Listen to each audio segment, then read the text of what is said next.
You're already late, man. You're already 30 seconds too late. Taking too long to answer. Just hit the red button at the top. It's on. It's on. Okay, cool. All right, it should be showing up somewhere on our phones. Hopefully. It's a nice picture of you holding Pedro's baby. Yeah, it is a nice picture. It is, especially because that baby probably won't be talking okay. to you in a couple of years. So that is showing up there. That's good. Did you hear that? Yeah, probably. Whatever you say. I said especially because that baby probably won't be talking to you in a couple of years. Probably. You do realize that,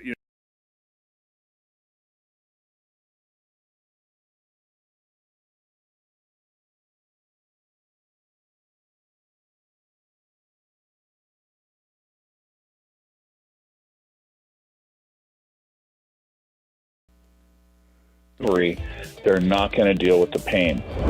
For more details, go to imlistening.org. This program is a paid commercial announcement and in no way represents the views of WPHT or its management. WPHT, WPHT-HD, WOGL HD3 Philadelphia. An Odyssey station. Investor Schooling Live with Phil Falcone and Larry Steinhaus on Talk Radio 1210 WPHT.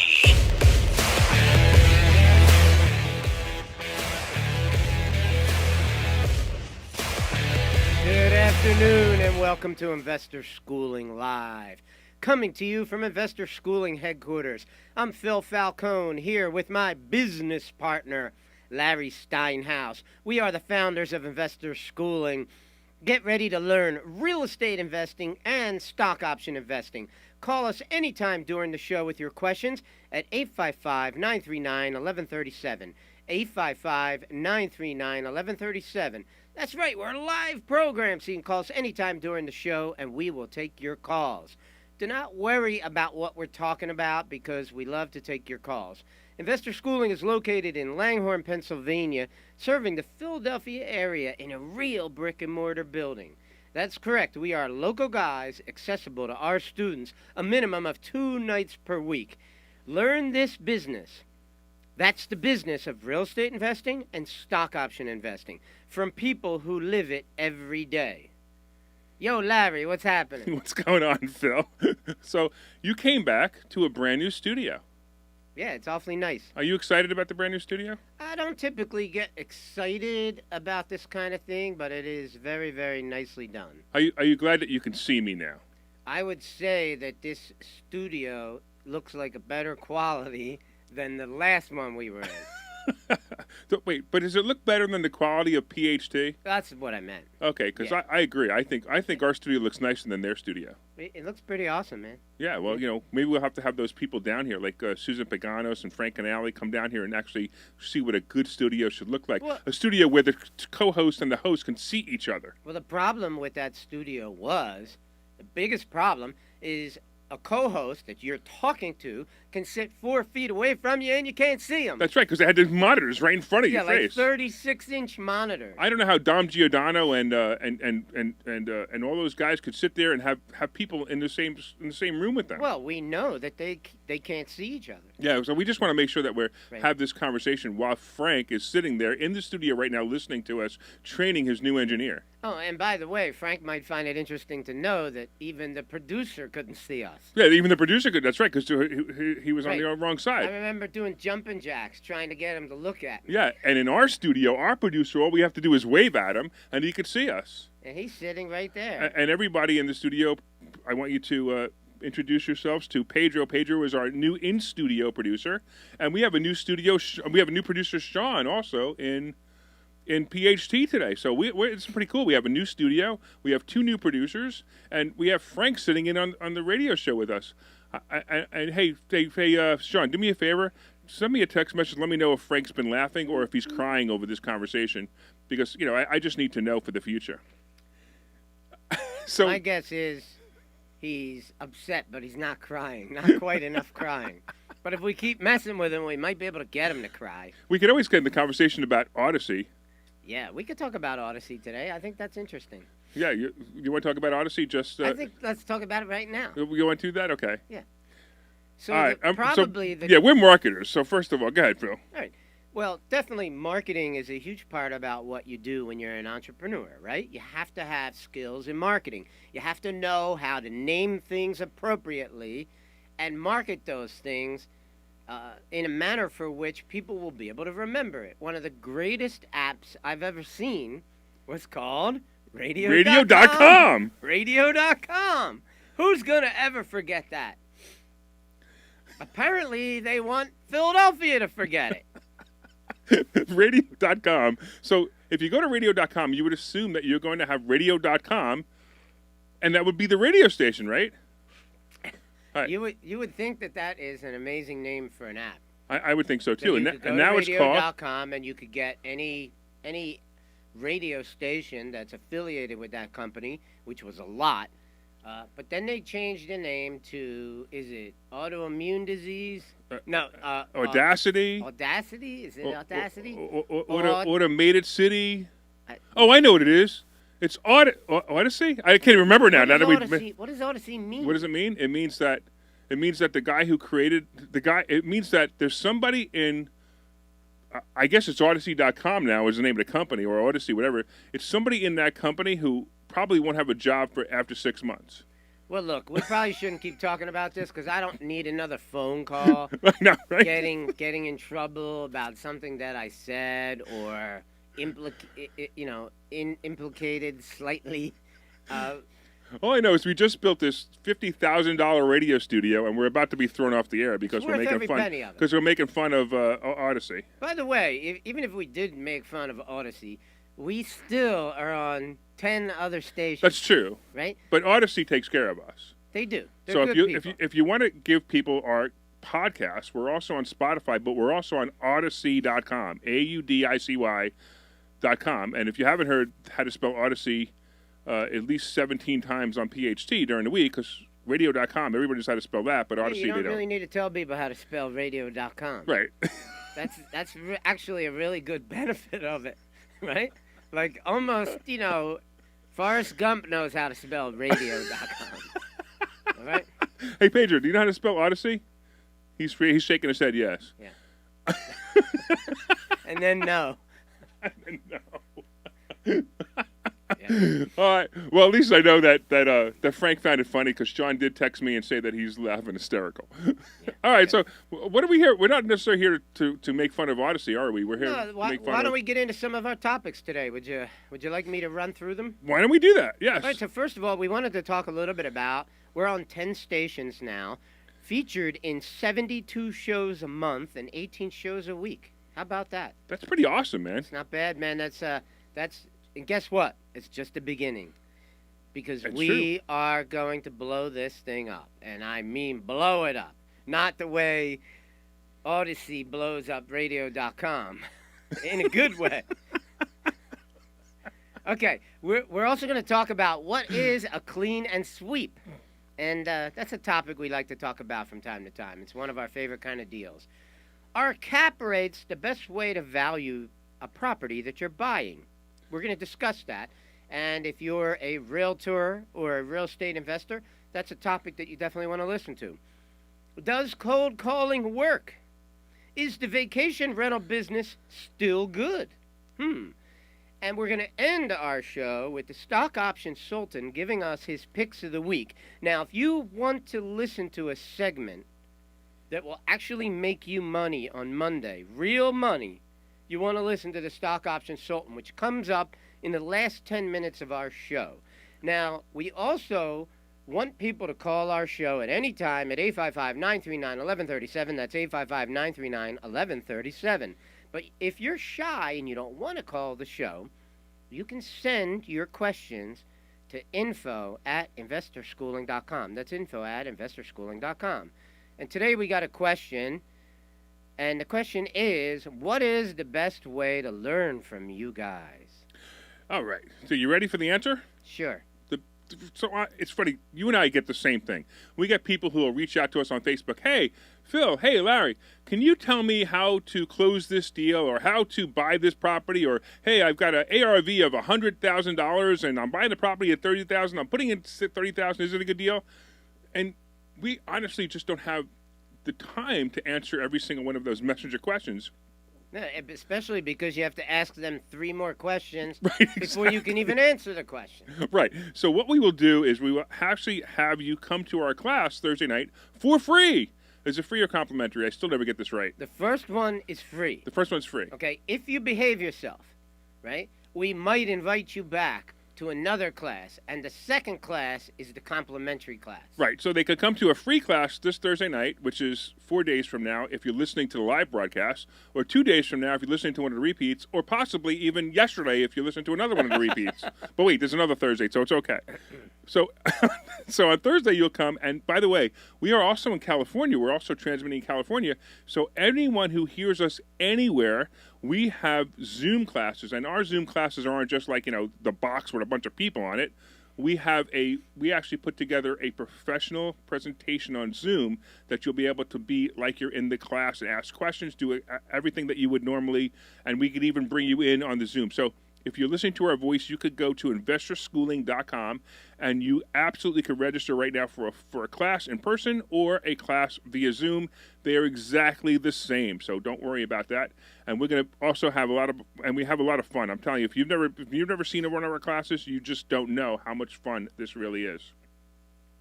What do you think, Phil? Correctamundo. And we will answer your questions. We will answer your questions online, or we will answer your questions live in person, and we'll be able to help you with your deal.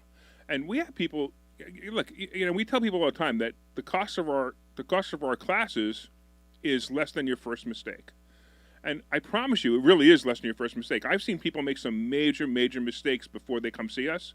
I'm like, oh, man, all you had to do was talk to me for 5 minutes, and I would have told you not to do what you just did. I have one guy who comes to me. He's a friend of mine, and he's always asking me landlord questions. And he keeps making the same mistakes over and over and over again. What is that? The biggest mistake he's making is he's actually talking too much to his tenants, where he basically, if the tenant has a problem, he discusses it with them instead of saying, no, the rent's due on the 1st, on the 2nd it's late, on the 5th it's a late fee, and on the 15th I file for eviction. So when the tenant calls up and says, hey, it's the 7th, is it okay if I pay without the late fee? He goes, all right, as long as you give me my money tomorrow, which is a big mistake. The answer is, the rent's due on the 1st, on the 2nd it's late, on the 5th it's a $150 late fee, and on the 15th I file for eviction. There should be no other conversation. Something's broken, fine, I'll have somebody over there fix it. But that's it, there's no other conversation. And he just has conversations with the people, and it's a nightmare. Well, as you know, I've devised a system where you never have to talk to your tenants. Which system is that? Oh. When I send them an invoice, if I have anything to say to them, right. I type it on the invoice as a note. So this is interesting. You and I have a different philosophy on this, and we should discuss this on the air because I think it's a great philosophy. I believe we are discussing it on the air. Oh, okay. Well, I'm glad you told me that because I wasn't sure. Yeah. So Phil sends his tenants an invoice. I personally don't do that. I actually just trust them to send their rent every month. And Phil and I have approximately the same amount of tenants, so it's not like we can prove that one works over the other. Mine works, his works. But when you talk about what you do, I do like the advantages. And why don't you talk about what the advantages are sending invoices? Well, a lot of landlords don't send invoices out. And it's a very easy thing to set up in QuickBooks. And once you set it up, you simply go into an invoice template, you put in the client's name, you save it, and then each month you just click on the same tenant's invoice, and it just pops up. And you can thank them for paying on time. You can remind them that there's a late fee. You could attach a water bill. You can do anything you want to do. And that's something that I do all the time. And why do I do that? So let's talk about that real quick. Everybody else in the world that you owe money to sends you an invoice. Do they not? Your credit card company sends you an invoice. The electric company sends you an invoice. Water bill sends you an invoice every month. I know they do no matter where your properties are. They're in Florida, they send me an invoice. They're in Pennsylvania, they send me an invoice. I'm constantly bombarded with invoices, sometimes so many of them in my real estate portfolio that it's hard to figure out exactly what it is at first.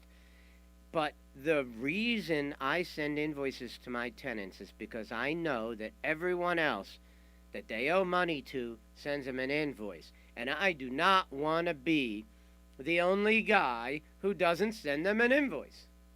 I think it's common sense, something that every landlord should do. And I do some other things that are different. Like one of the other philosophies I have is if I have an existing tenant in a property and that tenant is saying to me something like, hey, our bathroom is not in great shape, we would like you to renovate it. Or possibly he wants to renovate the kitchen. I typically will not do those kind of renovations for a tenant because those kind of things are major renovations, like doing a whole kitchen or doing a new bathroom. I typically would like to do a new bathroom or a new kitchen anytime a place is vacant. Preferably not both, but if I had to do both, it's certainly something I can do. And the reason I don't want to do those things unless the property is vacant, because it's way too difficult to make a major revision like a kitchen when you are still living in a building. That is way too difficult. But what is quite possible is doing it when no one's in the property is the best time to do it. And what also allows me to do is now I can jack up the rent substantially because I just put in a new kitchen or a new bathroom.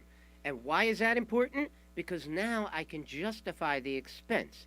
If I could bump the rent $250 because it has a brand new kitchen, I can easily justify spending the $7,000 or $6,000 or $8,000 that I spent on that new kitchen. So it now makes mathematical sense for the landlord to make these changes. You know, Phil, we made fun of Odyssey, and you know what happened? Odyssey. We lost our connection. Isn't that hard? Isn't that funny? We lost our connection to Odyssey. Well, we'll back up, but we were out for about 5 minutes during our entire conversation about landlording. We were off the air. Our whole show went blank for 5 minutes? Yeah, for about 5 minutes. But, you know, I think it's, you know, that's basically karma, I believe, right? I guess. We mess with them, they mess with us. Right, exactly. But we were still live on Facebook and YouTube and all the other places. So, but I just found that very funny that after we make fun of them, we get disconnected. And I'm sure Frank was probably panicked, but at the same time, it's kind of funny. But listen, if you guys are online, you can call us at 855-939-1137, 855-939-1137, and ask us questions. If you're in your car, 855-939-1137. Ask us questions about anything. We had a lot of fun with, we were just talking about landlording, and I realize you know, if you're in the car, you might have missed part of it, but at the same time, we promise you that we'll repeat it again at another time, and also on Thursdays. You know what's interesting, too, is we are on 10 radio stations, 72 shows a month, 18 shows a week. If you call us with a question, you will be on 10 radio stations, 72 shows a month, and 18 shows a week. Oh, I meant to tell you something, too. What's that? And I know this is going to upset you. Go ahead. But I got about 5 calls during the week about my mask story 2 weeks ago, and people were very happy about it. They were like, oh, I'm so glad you did that. Well, I'm happy that you're happy. There's that face again, the same face I saw with the mask story the last time. Let's get back to real estate. I don't particularly like when you hijack the whole show to tell a story at the beginning. I typically like a radio show to drop bombs about some interesting things that we're going to talk about. Well, go ahead. Let's go to the next topic since our radio audience missed the last one. The next topic is what is a clean and sweep. Would you like to talk about that? Actually, you know what? I would like to talk about it, but I know it's one of your favorite things, and you actually made this term up, clean and sweep, didn't you? Sort of, yeah. Yeah. So clean and sweep is basically you buy a property and you literally close on it. It's wholesaling is typically when you're wholesaling a property, you don't necessarily close on it, but a clean and sweep property, you're typically closing on it. Typically, you have to because the kind of stuff that you're going to do to the house is going to require an investment. Not a tremendous amount, but it might be $5,000 or more, and you don't want to do that kind of expenditure without owning the house already. Right, exactly. You want to make sure you theoretically could not buy the house and make the changes that we make in a clean and sweep. But if you have the money laying around, which I had, I typically want to just buy the property. So what is a clean and sweep? The most perfect example of a clean and sweep that I talk about is a house I did. I think the address was 1151 Layton Avenue in Bustleton section, right by Cruise Town Shopping Center, if you know where that is. The Cruise Town Shopping Center in Northeast Philadelphia. It's in the Bustleton section. Very nice neighborhood. Houses around there go for over $300,000 if they're in good shape. Closer to $400,000 these days with the crazy prices of real estate market right now. It might even be as high as $450,000. But I was able to secure a house from a gentleman who sold it to me for $100,000. This house was in horrendous condition. First of all, the house had so much trees growing around the outside of the house that you literally could not see the house. Hardly not see the house. Maybe you could see like 10% of the house. That was it. Inside the house was one of the worst hoarder situations that I've ever seen. 3 to 4 feet of trash in the house. You really couldn't even walk in the house. You had to kind of walk on top of the trash, which was it was almost like walking in a 4-foot snowstorm. Like you really couldn't. You needed like tennis rackets to be tied to the bottom of your feet so you could walk on top of the trash, but that didn't work too good either. I found a dead squirrel in the kitchen, spread out. It looked like it had been to the taxidermy guy, and there were no guts inside of him, which means that he was laying in the kitchen long enough to completely disappear except for the skin. This house was a mess.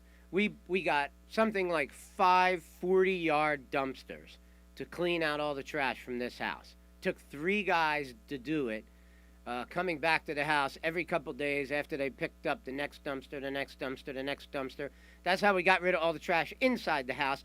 And we had a tree guy come out and cut down all the trees around the house.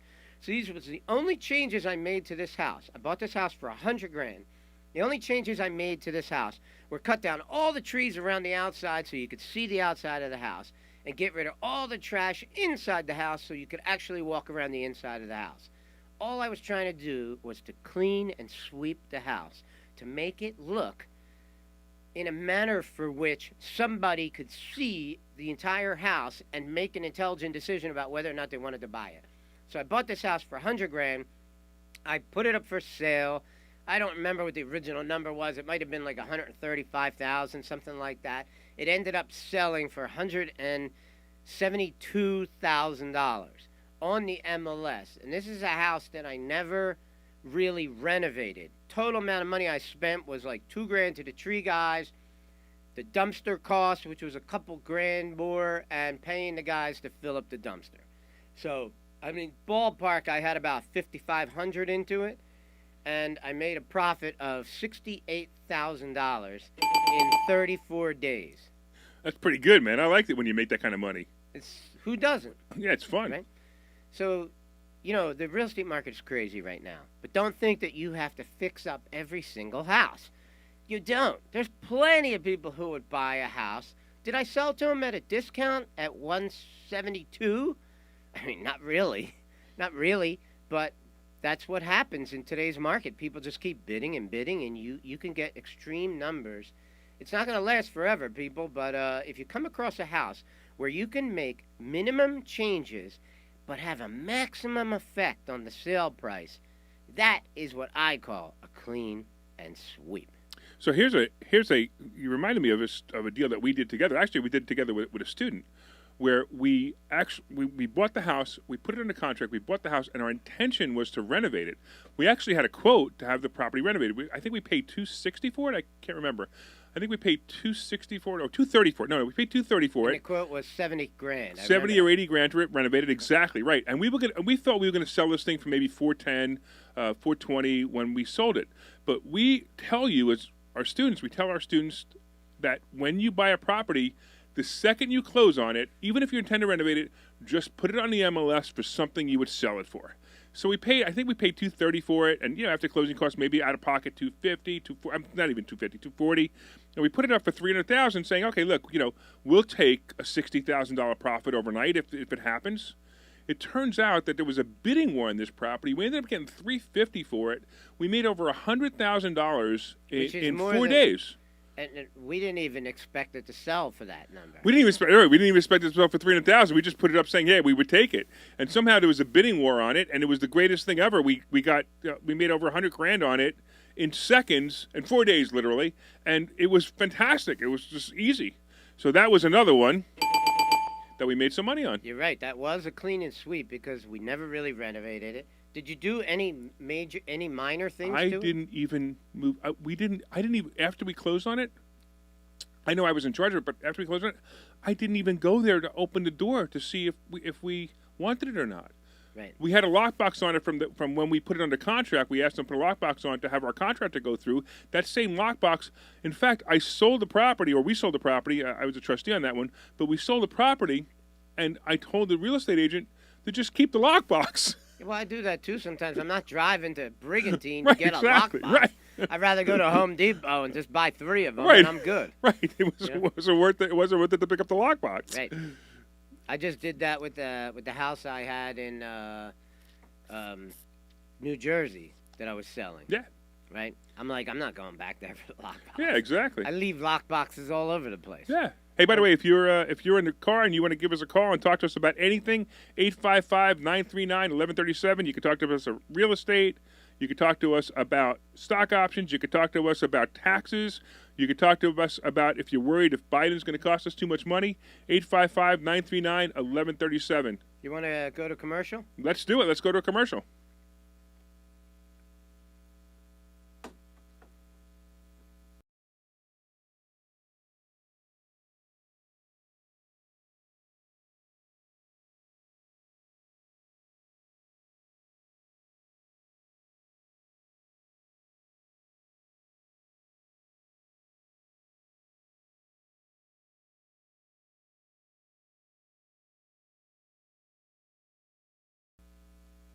Yeah, I'm here.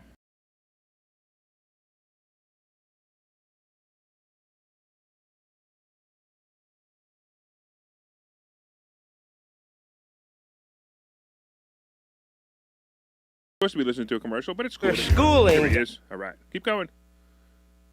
InvestorSchooling.com. You heard my partner Phil Falcone tell you why you should be there this Thursday night to learn about real estate investing and learn about stock options trading.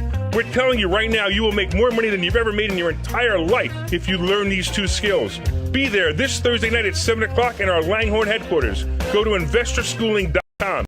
Over right now, take out your phone and go to InvestorSchooling.com. RSVP right now. InvestorSchooling.com. See you Thursday. Hi, I'm Phil Falcone from Executech Suites. We're an executive suite center in Huntington Valley on Buck Road, 67 Buck Road, Huntington Valley. I'm sure you've driven past it. We're right in between Street Road and County Line Road. We have 47 offices in the prestigious address of Huntington Valley. I have offices starting at $595 a month. You're probably wondering, Phil, what do I get for $595 a month? Let me tell you. You get an office big enough for one person. You get the furniture office. You get the telephone on the desk. You get the telephone numbers. You get the fax numbers. You get 2 full-time receptionists to answer the phone in the name of your company and patch the calls to you. So if your company's ABC Painting Company, hey, ABC Painting Company, how can I help you? Would you like to talk to Bob? Let me get him on the phone. You could be home sleeping on your couch and I'll patch the calls right to you. What else do we give you? We give you the conference rooms. We give you the kitchen. We give you the mailboxes, the printer, the copier, the scanner, UPS service, you name it. All of the utilities, cleaning service, and best of all, we give you free coffee. Get yourself to Executech Suites. Phone number is 215-942-7701. 215-942-7701.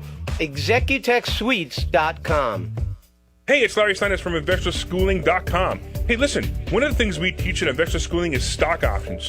Did you know that you can make 50, 100, 150% returns every year trading stock options? Yes, I know there's risk, but I'm going to tell you right now that some of the things we teach will help you mitigate that risk. Could you imagine when you look at your return and it shows 100% returns? You will be really happy. Come to a class this Thursday night at 7 o'clock. You can RSVP at InvestorSchooling.com. Our headquarters are in Langhorne, and you will learn stock options trading. Of course, you will also learn real estate investing. Come to InvestorSchooling.com. We will see you there Thursday night.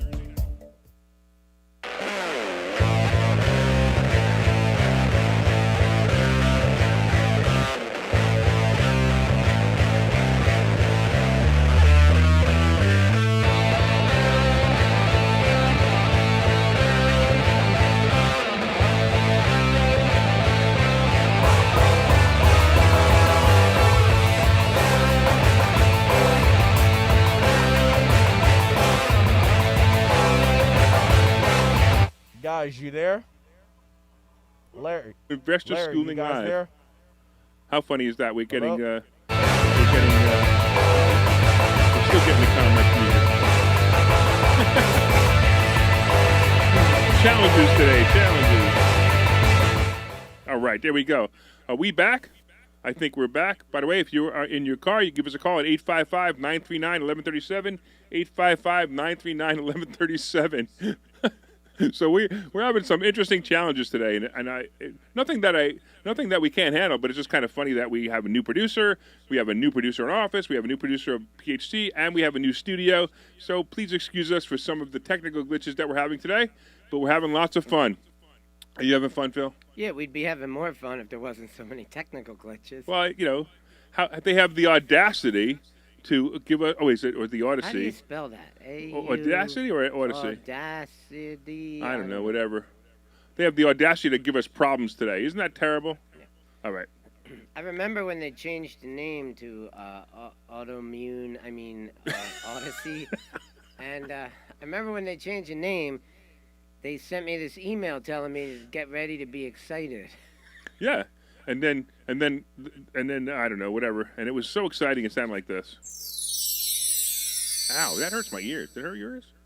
No. All right. Anyway, 855-939-1137, 855-939-1137. You can talk to us about anything, real estate investing, stock options trading, the stock market, taxes, how Biden's going to affect your life in the next 4 years, and inflation. So any of those topics are open for grabs. 855-939-1137. So what's next, Phil?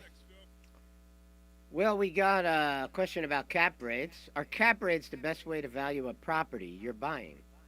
So just to give people a definition of what cap rate is basically, if you were to take, for example, $100,000 and put it in the bank and you got 6% on your money at whatever investment, how does that compare to an investment that if you put the same $100,000 into, if it was real estate? Now, of course, there's a bunch of other calculations. You have to calculate how much money it's costing you for maintenance, how much it's costing you for advertising, how much it's costing you for debt service. But if you were to put the same $100,000 into a real estate, what would it be? So would it be equal to 6%, 7%, 8%? So typically a good cap rate would typically be 8% or more. If you were to put $100,000, for example, into a real estate investment, it's a little more work than maybe a mutual fund. So if a mutual fund is going to give you 6 or 7%, and if your cap rate is 8%, 9% on an investment property, then you're doing really well. However, I'm not a big fan of the calculation of cap rate. I like to make money. I don't like to make percentages of money because I know in the future I'm going to make more money. What do you think, Phil? Well, as you know, I'm not a big fan of the cap rate either. There's a lot of different ways that you can value a property. If it's a residential property, you're valuing it based on comps. But you can also do a cap rate calculation if you're really like a geek and you want to look at every angle of possible ways that you can evaluate a property. There's also other formulas like gross rent multipliers. There's also a formula called the times 10 valuation calculation. So there's a lot of different formulas that you can use. But in the end, you need to know your market. You need to know what you're buying. Now, typically, you don't use cap rates on residential property, but you can. You can look at everything with all the formulas that you have available to you if you're that kind of a geeky guy who really wants to check out the math and make sure that you're buying a good property. That makes sense to do it. I wouldn't tell anybody not to do it, but for the most part, cap rates are specifically used by commercial realtors, and you will often hear about them when you're looking at a piece of commercial property. Yeah, and I actually look to see how much money I'm going to make. So a lot of times, we teach people how to buy properties with absolutely no money out of their pocket, and most of the properties I buy cost me nothing out of pocket. As a matter of fact, there are certain properties that I bought that have given me money at closing. For example, one of the ones I talk about often is I got a check for $35,000. I put no money down, I put no money at closing, and I walked away from closing at $35,000, and I still make $450 to $500 a month on that property. So the cap rate is infinite.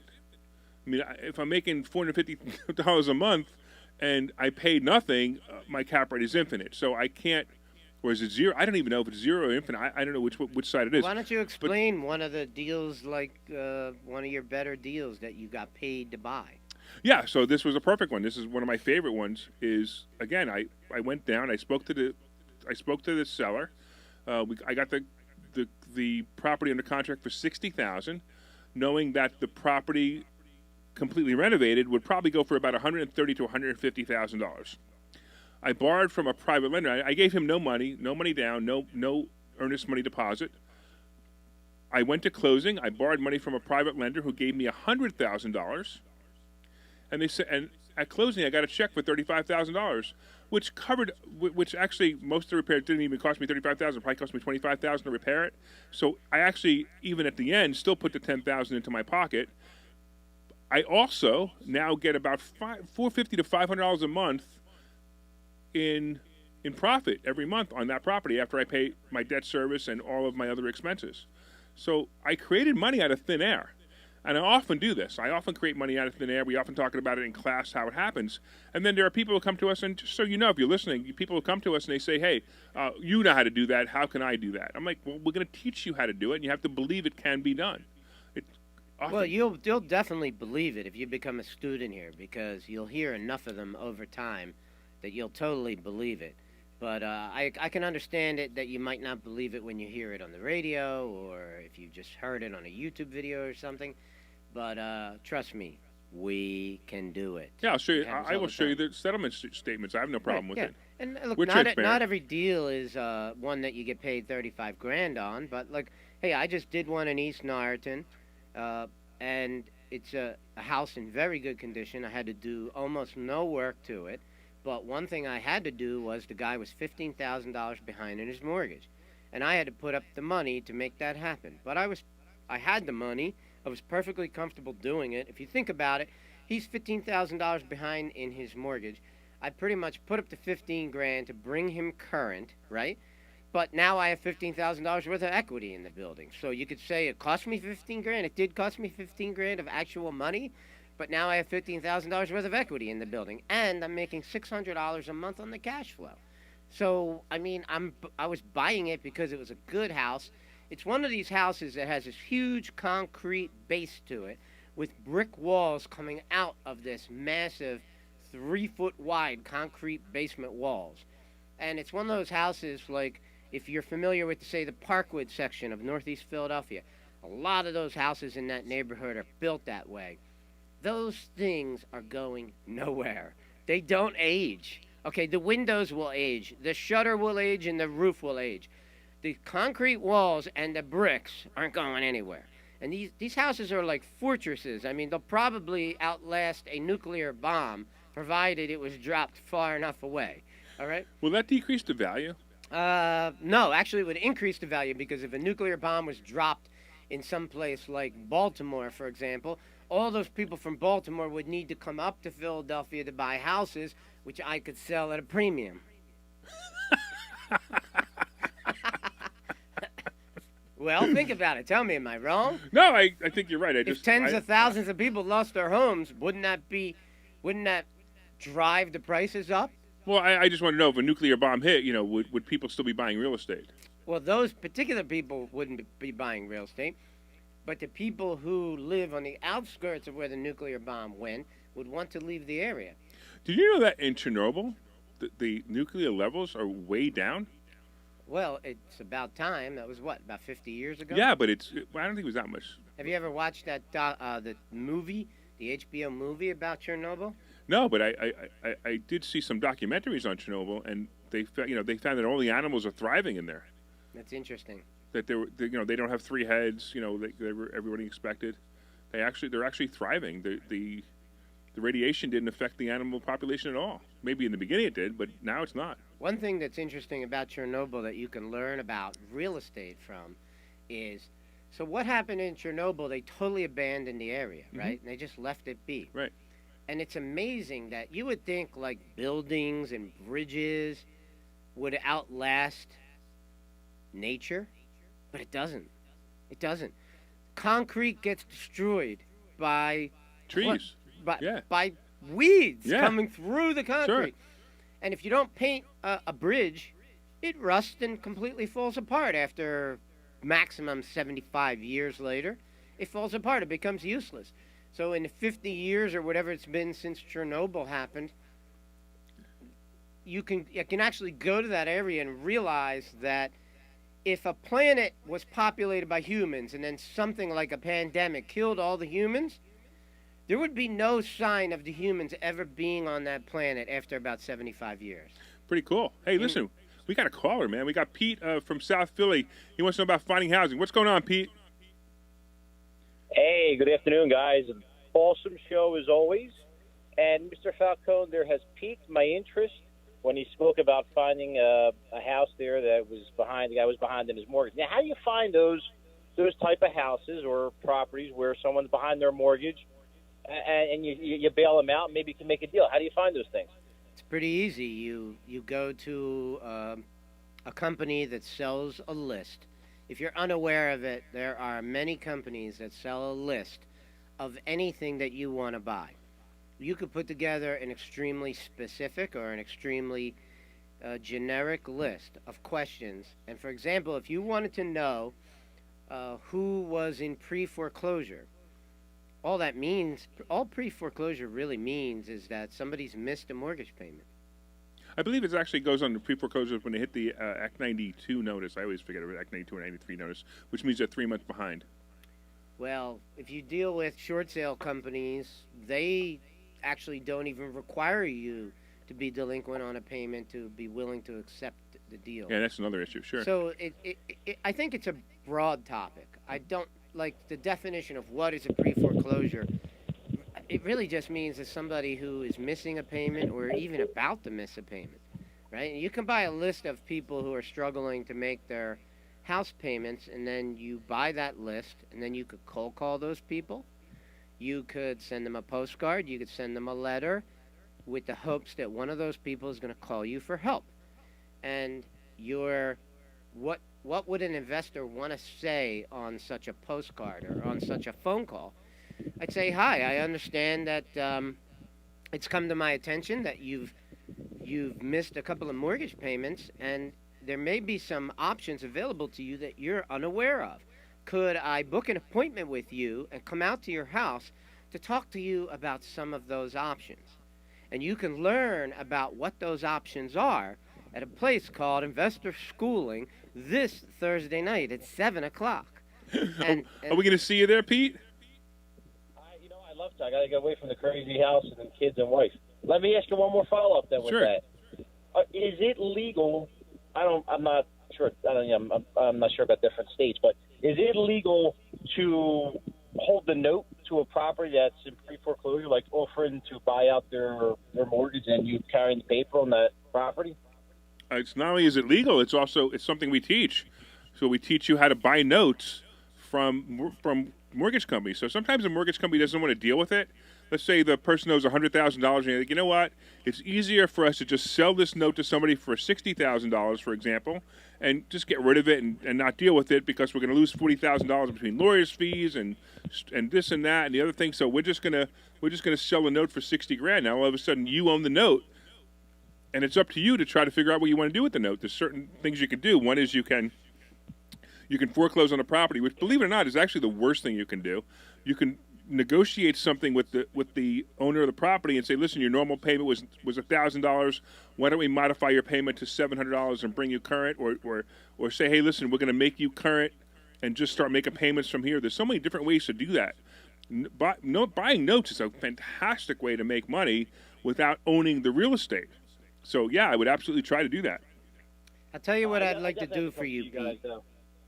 Pete, if you promise to come to Investor Schooling this Thursday night at 7 o'clock, I will specifically do a presentation Thursday night for our students and for you about one of the strategies that I've used many times with people who are in pre-foreclosure. But he's only going to do that if you show up, Pete. So if you don't do it, all the students are going to be disappointed. He's got a promise. I promise you, I'll get off work and I'll be there. All right, 7 o'clock. One last thing. I want to gobble up one more second. The town of Little Nicky down in Atlantic City, is it coming up or what? Is it a good place to buy now? What was your question? Is Atlantic City a good place to buy? Yeah, for a rental property, you think that's a good place to buy right now? I'll tell you what. It's funny you say that because I go to Atlantic City a lot because my wife and I are poker players, and we actually, when we want to get away from our area, we go to Atlantic City a lot. So we go there like 3 times a year. We go there for our anniversary every year. We go there a lot. I'm very tempted to buy in that town. Very tempted. However, I've never pulled the trigger on a single deal there, and that tells you a lot about my mindset. I'm a little concerned.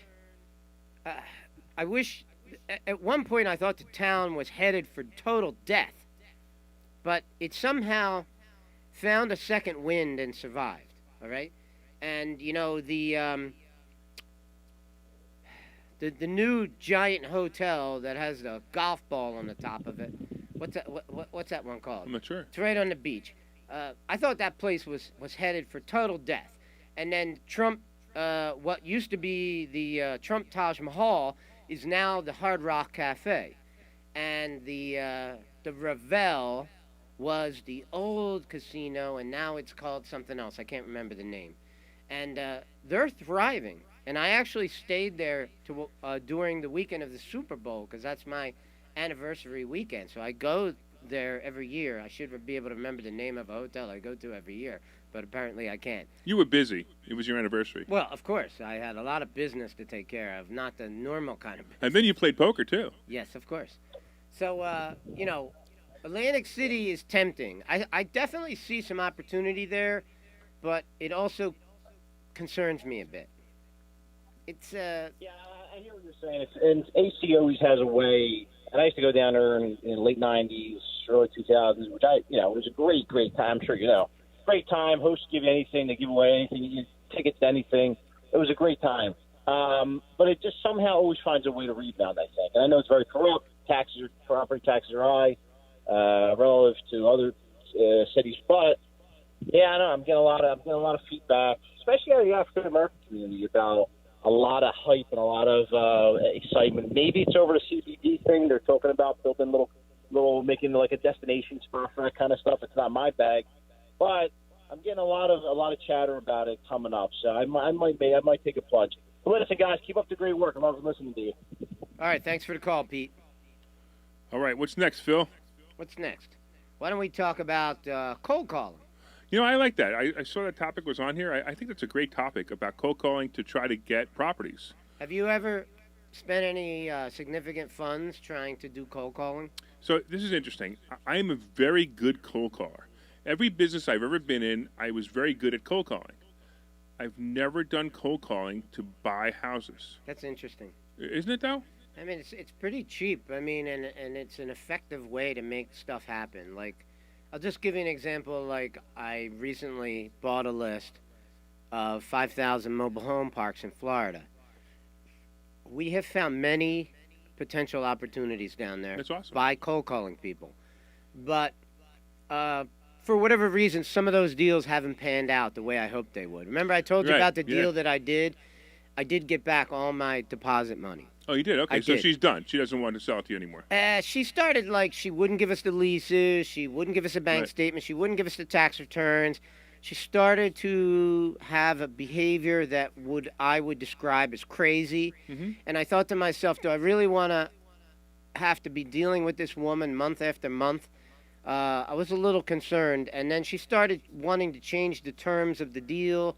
And I think a lot of it had to do with she was bitter over my strong negotiation skills. So I believe that I was aggressive in my putting together offers with her, and I got both of her parks under contract. But I believe she deeply regretted signing the contracts with me. So she started to come up with everything she could think of to get out of the deal. Maybe she got a better offer from somebody. I don't really know. I don't really care. In the end, my sanity is more important than money. I have lots of ways to make money, so I'm not concerned about making money. And I started to get deeply concerned about doing business with this woman because of her behavior, trying to change everything, not giving us any of the information that we needed. wasn't really concerned so much about the information, but more concerned about dealing with her for the next 9 years or 8 years. Yeah, because you were doing a seller I was finance doing deal. seller Right. financing for 8 more right, years right. on 2 different parks. Right. And I ultimately just said, you know something, just give me back my money. We're fine. We'll find something else to buy. Yeah, and it's funny. I've had a couple of deals I walked away from where I had to be, connected to the seller for a while, and the seller was just so bizarre that I couldn't deal with it. So I know exactly what you're talking about, and it's smart to do it too. Look, man, I love making money, and I love doing deals, but I've also had bad deals that have happened to me in my 32 years. Yeah.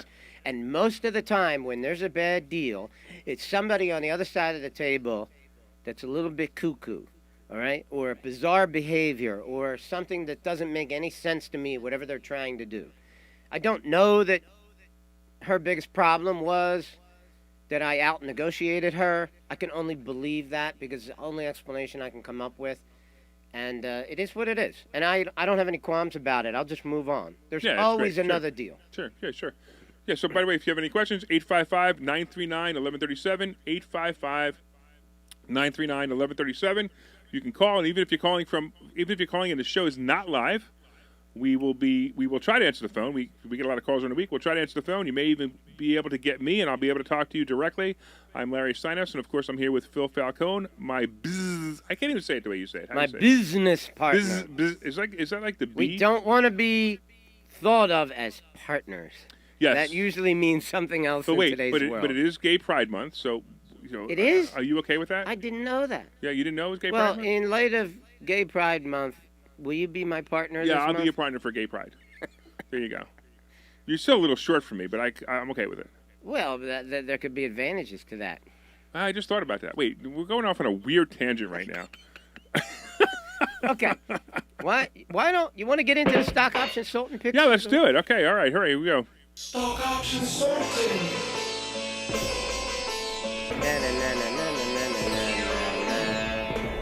Stock option Sultan. And if you have never been around for a Stock Option Sultan presentation, you must either be here in person or online and watch the Stock Option Sultan presentation. It is absolutely the most fun you'll ever have with stock options. Okay, so first of all, let's go into the market. Ba, ba, ba, ba. Oh, boy. So the market's kind of a weird place right now. We talk about Bitcoin being, or not Bitcoin, but crypto being the lead a lot. And right now, crypto is just leveled. It's not doing much. I mean, for you people who are in Bitcoin, I feel sorry for you if you bought it at 60 because it's now at 35. But it's not moving much. It's moving between 35 and 40 and kind of staying there. Ethereum, by the way, I still have Ethereum.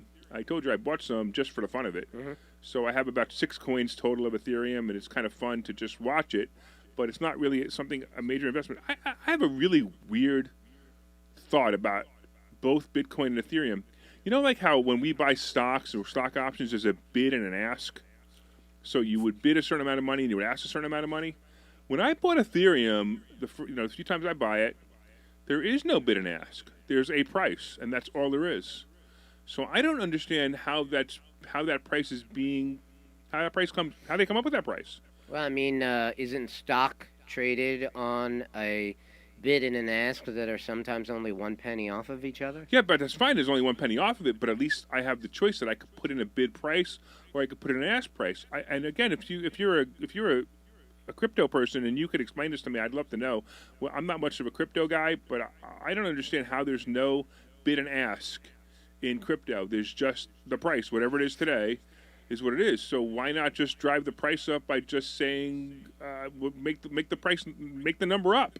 So again, crypto is a little weird for me, but then it is what it is. All right, so gold is another cool place to be. Gold right now is finally starting to move back up. It's almost at 1,900 again. I've been telling people to buy gold and silver for the last few months, and gold and silver is a really nice place to just park money and also be there in case something happens. But let's go to some of the interesting places. Apple is still my favorite play right now. And if you are a stock investor, not necessarily a stock options investor, I'm going to talk about the stock option in a second, but Apple as a stock, just buy it. Buy it, put it aside, buy it. This is also a good play for a selling covered calls because it's not moving. It sits there. It goes between 124 and 127, 124 and 127, 124 and 127. So when it's right around where it is now, which is 126, buy it, sell the 127 covered call, make a couple of bucks on it, sit on it, and wait for it. Absolute worst case scenario is it'll drop 5 or 6 more points, and you just sit on it and come right back. Apple surprises me with what's going on in the stock market. I don't see why Apple isn't at 150, 160, 170 already. And I still think it's going to happen. I said it was going to happen this spring. We're not at the spring quite yet, but I believe that the spring is, we still have a chance. It's still going to hit the 150s. I just don't know when. I'm surprised it's not there yet, but I can easily see it happening. Facebook's been in the news a lot. Did you know that they banned Trump from Facebook for 2 years? Yes. Is that the dumbest thing you've ever heard? I think it's more than dumb. I think it's... It's a bad precedent. I think it's really bothers me that they did that, okay? And it makes me want to just not really be a user of Facebook. I mean, it makes me hate them. Yeah, I understand. Because Trump is my president, and I'm deeply insulted that they would do that to him. And the whole thing is very hard for me to get over with, and it really makes me feel like they're a treasonous company. Yeah, I mean, I can understand the knee-jerk reaction on the 6th where a bunch of false information about a fake insurrection happened, whatever, and they wanted to shut him down just temporarily. I could almost, I don't really agree with that either, but I can almost, but then to say that he never said anything that all the other politicians, all the Democrats that caused riots, but we're going off on political again. Orange man bad. Yeah, exactly. Yeah. So tell me what you think of the Facebook stock right now. Yeah, so Facebook's at 330. I don't see it. I don't understand why it's at 330. I still see it dropping below 300.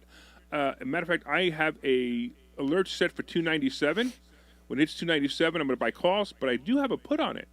I have a 315 or 320 put. I can't remember which. So I believe Facebook will drop before it goes back. But as I said before, I think it's going to drop and then hit 350. My prediction is it's going to hit an absolute bottom low of 280, and it may not hit that, but really close to 280 before it hits 350. And it's at 330 now, so it's pretty close to the higher side number. But I still believe it's going to drop down. I also like, so we actually. I want to talk about real quick about the Reddit stocks. Like AMC. Wow, what a run-up that was. Now, AMC, right now, by the way, it's at 43. It hit 57 the other day, which is absolutely ridiculous. Where did they come up with these numbers?